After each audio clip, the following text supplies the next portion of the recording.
très proche de la chanteuse Régine jusqu'à sa mort en mai 2022, Pierre-Jean Chalancon n'était pourtant pas présent à ses obsèques, organisées 7 jours après. Le collectionneur s'en est expliqué ce matin chez Jordan.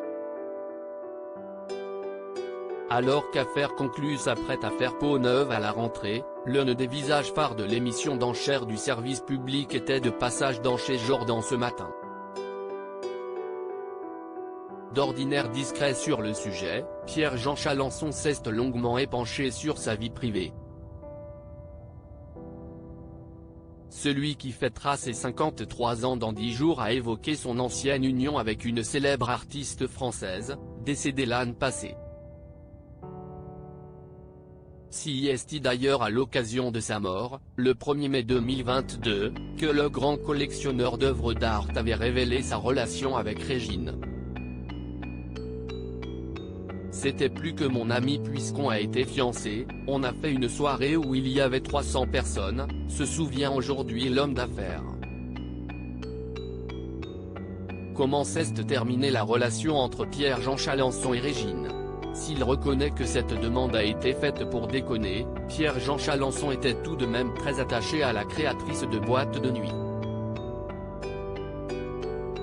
Jusqu'au jour où il eut une parole de trop, j'ai parlé, sur Alain Delon, dans une interview, et ça n'a pas plu à Régine. Le jour de son anniversaire et de nos fiançailles, Alain Delon est venu comme ça. Il m'a toisé, il m'a pris de haut. Et quelque temps après, Jean-Marc Morandini m'a invité et j'ai dit ce que je pensais d'Alain Delon. Et donc elle a vu l'émission, ça l'a énervé, explique l'excentrique quinquagénaire. Il affirme cependant être resté en contact avec l'interprète de Je survivrai et qu'ils se soutenaient mutuellement. On s'envoyait des messages, quand son frère est décédé, quand mon père est décédé. Indique le passionné d'histoire. Mais alors comment se fait-il qu'il n'était pas présent à l'enterrement de son ex-complice?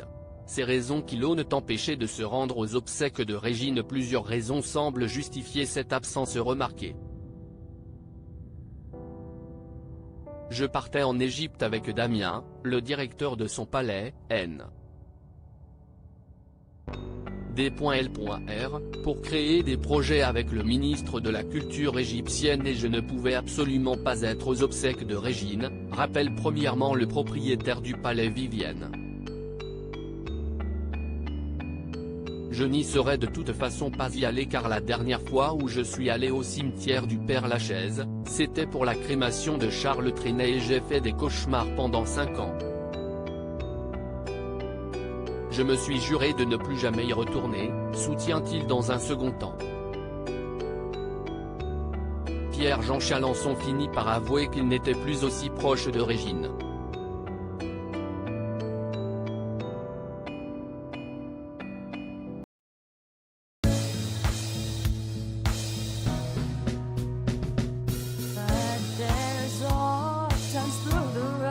I think you can let me know. Sit back, let me help you out. Just